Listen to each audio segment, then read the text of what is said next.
అయితే యాక్చువల్‌గా అంటే 'మహేష్ బాబు' గారిది మీదనేది ఆ బాండింగ్ అనేది మాకు సినిమాల్లో మీరిద్దరూ వేరే వేరే క్యారెక్టర్లు చేసినా ఒక బాండింగ్ అనేది కనిపిస్తా ఉంటది సార్. అంటే ఆఫ్ స్క్రీన్‌లో ఎలా ఉంటది మీ బాండింగ్ బేసిక్‌గా? సి అవర్ అవర్ ఎల్డర్స్ మాకు చెప్పింది ఏంటంటే we are all one, you should love each other. Yes. ఎవరిది వాళ్ళకు ఉంది, ఎవరి ప్రొఫెషన్స్ వాళ్ళకు ఉంది, ఎవరి లైఫ్స్ వాళ్ళకు ఉన్నాయి. This a good bonding, that is most important. అల్టిమేట్గా తగాదాలు వచ్చే ఛాన్సెస్ లేవు, రాకూడదని కోరుకుంటాం. ఎవరి లైఫ్ వాళ్ళు ఎంజాయ్ చేస్తాం, కలుసుకునేటప్పుడు సంతోషం కలుస్తాం, తృప్తిగా భోజనం చేస్తాం, ఎప్పుడో ఒకసారి మాట్లాడుకుంటాం. అది చాలు కదా లైఫ్లో, అంతే కదా. పెద్దవాళ్ళు మాకు నేర్పించినట్టు కల్చర్ అది. So they're pioneers in one sort of, కాబట్టి we're all very happy family. Okay. అంటే ఇప్పుడు సెట్స్‌లో కలిసినప్పుడు ఒకే రకమైన ఇది ఉంటది. లేదంటే పర్సనల్‌గా కలిసినప్పుడు ఒకే రకమైన ఆల్వేస్ అంతే కదా, అంతే కదా.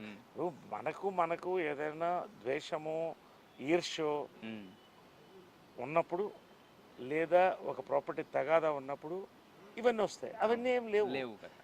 ఎవరిది కోరుకోలేదు. అందరం కలిసి చిన్నప్పటి నుంచి పెరిగాం, అదే వాతావరణంలో ఉన్నాం.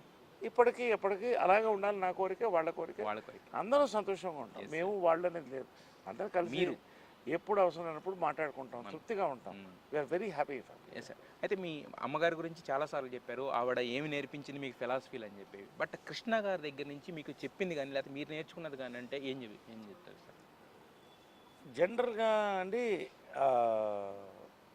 కృష్ణ గారు, విజయనిర్మల గారు కలిస్తే విజయకృష్ణ, అది విజయకృష్ణ ఇప్పుడు పెట్టిన స్టూడియో పేరు అదే ఒకటే. వాళ్ళిద్దరు సపరేట్ వేరుగా నేను ఇప్పుడు చూడలేదు.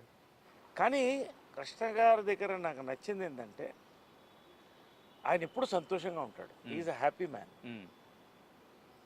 తర్వాత కష్టం వచ్చినప్పుడు రాక్ ఆఫ్ జిబ్రాల్టర్ అంటారు కదా, ఒక దృఢంగా ఉంటాడు. ఈ రెండు నేను నేర్చుకున్నా. కృష్ణ గారు వచ్చినటువంటి ఫేజ్ ఏంటంటే ఆయన చూసిన సక్సెస్ ఎవరు చూడలేదు, ఆయన చూసిన ఫెయిల్యూర్స్ ఎవరు చూడలేదు. దాని అన్నింటినీ మించి ఆయన ఒక ఫ్యామిలీని కలుపుకొని సంతోషంగా అందరికీ ఏం కావాలో చూస్తూ, వరదలు వస్తే వాళ్ళకి సహాయం చేస్తూ, ఆయన తృప్తిగా భోంచేస్తూ హ్యాపీగా లైఫ్ గడిచి వెళ్ళిపోయారు వాళ్ళు.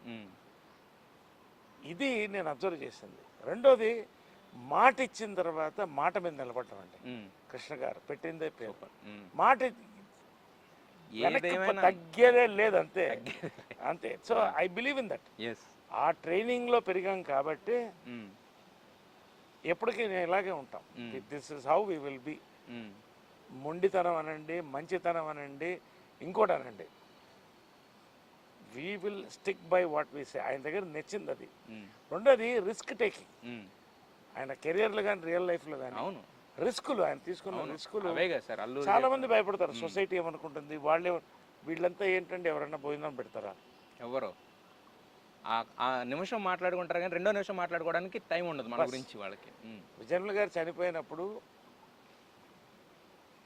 ఒక పెద్ద క్వశ్చన్ ఏంటంటే వీళ్ళిద్దరు లవ్ స్టోరీ ఏంటి, ఎలా సక్సెస్ అయింది, ఇంత పెద్ద ఫ్యామిలీలో ఎలా సక్సెస్ అయిందని నన్ను అడిగితే ఒకటే చెప్పాను, నిస్వార్థం అనేటువంటి లవ్ స్టోరీ. ఒకళ్ళనొకళ్ళు ఏమీ కోరుకోలేదు, ఒకళ్ళనొకరు కోరుకున్నాను, అదే వాళ్ళ సక్సెస్.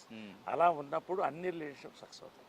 అదేంటి సార్, ఇప్పుడు ఇందిరా గారి పుట్టినరోజు సెలబ్రేట్ చేయడానికి ఈవిడ వెళ్ళడం, వీళ్ళిద్దరూ మాట్లాడుకోవడం, నిమ్మి అని పిలిచేవారంట. నాకు మీ ఫ్యామిలీలో ఒక మెంబర్ చెప్పారు, వీళ్ళిద్దరూ మాట్లాడుకునేది చాలా ఎక్కువ అని చెప్పిన తర్వాత అలాంటి రిలేషన్షిప్ ఎక్కడ దొరుకుతుంది సార్ ఈ రోజులు? అది ఎందుకు వస్తుందంటే ఈర్ష్యా ద్వేషం లేకపోవడం, ఒకరి మీద ఒకరు ఆధిపత్యం లేకపోవడం, ఇవన్నీ కూడా ఒక మంచి అట్మాస్ఫియర్ని క్రియేట్ చేసి ఇట్ వాస్ వండర్ఫుల్ కంపానియన్షిప్. ఒక ఫ్యామిలీగా తీసుకెళ్లారు అందరినీ. So we are happy to be a part of it.